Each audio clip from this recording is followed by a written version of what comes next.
As you'd expect, we do talk about going concern quite a bit in our program aimed at the auditors of business entities.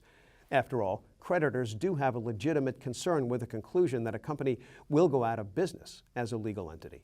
From your perspective, Warren, is that also a fear in the public sector, that a government will cease to exist?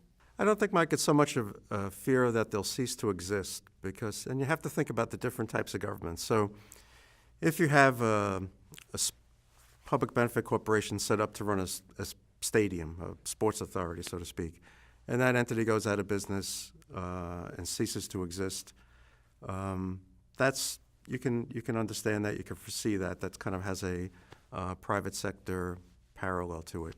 But if you think about a school district, if you think about a local government, a town or a village, they may not be able to pay their obligations, but chances are they're going to continue to exist. So in the local government area, it might prompt some action, maybe a state takeover or state monitoring or something else, but you're probably not going to see a school district just go away. Maybe it'll merge into another school district, but in any event, the bondholders and the creditors are going to take a haircut and reduction of what they're going to get paid if you do have a bankruptcy type situation.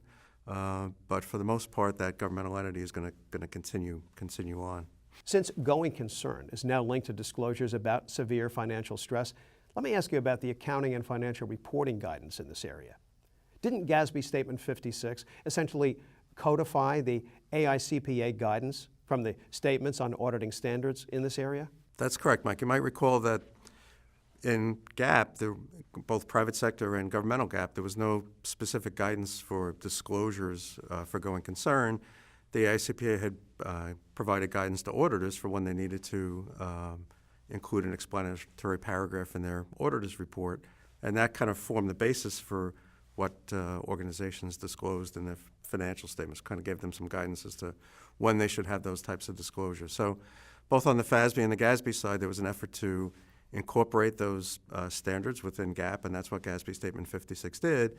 And when it did that, it really didn't change the substance of what the AICPA requirements did. It really just transferred the requirements from the auditing standards into the accounting standards.